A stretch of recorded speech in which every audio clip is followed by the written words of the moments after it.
Hola, ¿qué tal? Mi nombre es Fernanda Pérez y hoy junto a mis compañeros Felipe Aburto, Texia Guerra, Mauricio Sánchez y Fernanda Sepúlveda hablaremos sobre la parálisis obstétrica del plexo braquial. La parálisis obstétrica del plexo braquial es una lesión mecánica que ocurre durante el proceso del parto y que puede afectar a uno o varios nervios que forman parte del plexo braquial. Este plexo es una red nerviosa que se localiza en la base del cuello y que es responsable de la función motora y sensitiva del miembro superior. Estos nervios se encargan de controlar los músculos que generan, entre otras cosas, movimiento a los dedos, mano, brazo y hombro del recién nacido. Casos clínicos, signos y síntomas. Esta se manifiesta con una disminución en la movilidad y sensibilidad del miembro superior. Esta abarca brazo, antebrazo y mano. Generalmente solo afecta a uno de los miembros superiores, pero en menos del 5% de los casos llega a afectar a ambos miembros.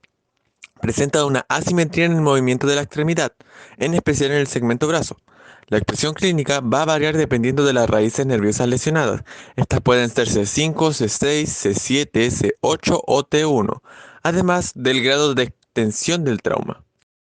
A continuación, mostraré lo que corresponde al análisis de la anatomía. Para comenzar, el plexo braquial es un grupo de nervios ubicados en torno del hombro.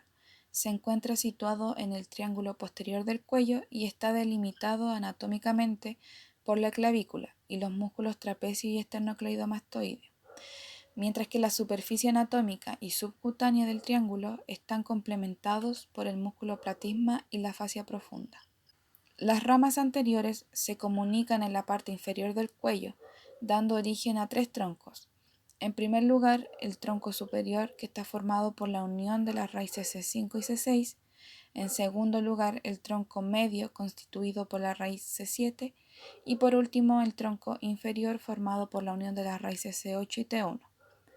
Como punto importante debemos saber que en la región supraclavicular, antes de la conformación de los troncos, emergen los nervios dorsal de la escápula y torácico largo. Las divisiones de los troncos constituyen tres fascículos, cuya denominación obedece a su ubicación con respecto a la arteria axilar. Es decir, las divisiones anteriores del tronco superior y medio se combinan para formar el fascículo lateral, mientras que el tronco inferior continúa como fascículo medial.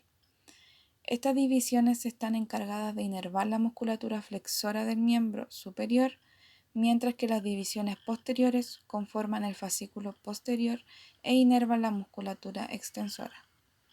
Por último, podemos decir que el fascículo lateral proporciona dos ramas terminales, en la cual una corresponde a la raíz lateral del nervio mediano y la otra conforma el nervio musculocutáneo. Así también, las ramas terminales posteriores dan origen al nervio axilar y radial, y a su vez del fascículo medial se derivan el nervio ulnar y la raíz medial del nervio mediano. Las raíces C5, C6, C7, C8 y T1 emergen de los forámenes intervertebrales y la unión de sus ramas anteriores conforman el plexo braquial. Estas ramas transcurren entre los músculos escalenos anterior y medio, acompañando la arteria subclavia. A este nivel encontramos dos variaciones en la conformación del plexo braquial. Una que contribuye con la raíz C4, denominado plexo prefijado, y la siguiente contribuye con la raíz T1, denominado plexo postfijado. Primer caso, afectación del tronco superior en las que las raíces C5 y C6 se encuentran dañadas, denominada parálisis de Erb. Es la forma más frecuente que mencionaremos. El paciente presenta rasgos físicos como abducción de hombro, extensión de codo y pronación de antebrazo. Presenta mayor movilidad a nivel de mano y dedos. La recuperación de estos individuos, con frecuencia, suele ser antes de los 3 meses. Segundo caso, afecciones del tronco superior, medio e inferior, raíces de C5 a C8 incluyendo T1. En este caso se presenta una atonía e inmovilidad de la extremidad, parálisis absoluta, sin movilidad activa alguna, sensibilidad inexistente y desaparición de reflejos. Esto está relacionado al síndrome de Horner. Caso número 3. Afectación del tronco inferior, raíces C8 y T1, parálisis de Kumple. Este es un caso poco frecuente. Se caracteriza por flexión de codo, supinación de antebrazo, extensión de muñeca y dedos en forma de garra.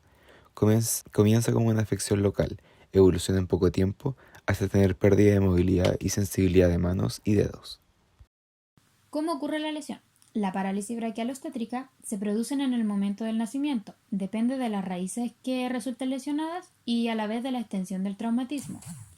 Al producirse daño en los nervios, esta lesión presenta una pérdida del movimiento o debilidad del brazo. Y los nervios del plexo braquial se pueden afectar debido a la compresión dentro del útero de la madre o también durante un parto difícil. Esta lesión puede ser causada por múltiples razones. Una de ellas es por la tracción de la cabeza y el cuello del bebé hacia el lado, a medida que los hombros están atravesando la vía del parto.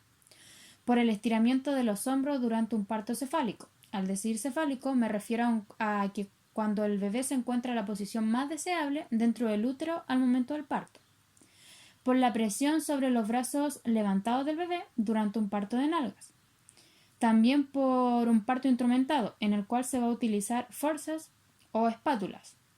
Por un parto prolongado, por la contractura de los músculos pélvicos maternos, por la relajación de los músculos del feto, esto debido al uso de anestesia profunda, por el exceso de volumen del feto y por la presentación pelviana, sobre todo en bebés prematuros, donde no es tan importante el peso del bebé al nacer. Las parálisis braquiales obstétricas suelen asociarse a partos difíciles, especialmente aquellos en los que ocurre una distosia de hombros, es decir, donde el hombro del niño queda apretado por el hueso pélvico materno, siendo precisas las maniobras especiales para producir que el niño salga completamente. Estas maniobras lo que hacen es producir fuerzas mecánicas, es decir, se produce una fuerza de tracción sobre la cabeza del niño, seguido de un descenso de hombro y una lateralización de cuello, aumentando el espacio entre la cabeza y el hombro del niño, produciendo lesiones de distensión y ruptura de los elementos del plexo braquial. Las raíces superiores se tensan al comenzar la tracción y la médula espinal se desgarra bajo una fuerza determinada. De persistir esta fuerza, C5 y C6 se rompen, el descenso de hombro somete a C7 a tensión y una vez rota C7 puede producirse una avulsión de C8. Los nervios periféricos que transcurren por debajo de la piel y el tejido subcutáneo son vulnerables a la presión, al estiramiento y a la avulsión. Por lo tanto, debido a este mecanismo de acción es que se produce una lesión en el plexo braquial, en donde el tipo de daño a nivel del nervio podemos clasificarlo en neuropraxia, donde hay un daño a nivel más externo del nervio, a nivel de las envolturas, hay un estiramiento del nervio sin ruptura, una axonogmesis, donde hay un daño al interior del nervio a nivel de las neuronas motoras, y una neuroedmesis, donde hay una rotura, una sección del nervio de parte o de todo el plexo braquial. Pruebas físicas. Estas se categorizan en dos. La primera, sin antecedentes en el parto. Esta se evalúa la movilidad de la extremidad lesionada, estimulando la zona afectada por 4 o 6 semanas, valorando la movilidad pasiva, o sea, la asistida, y la movilidad activa, realizada por el paciente. La actividad motora se evalúa con la modificación de Gilbert-Tessing, que es la primera tabla, y la actividad sensitiva con la escala de Nácaras, que es la segunda. Luego, la segunda categorización sería con los antecedentes en el parto. Esta es mucho más fácil de observar y diagnosticar, ya que el paciente presenta uno de los miembros flácido, hipotónico y colgante, además de una diferencia significativa con el miembro opuesto.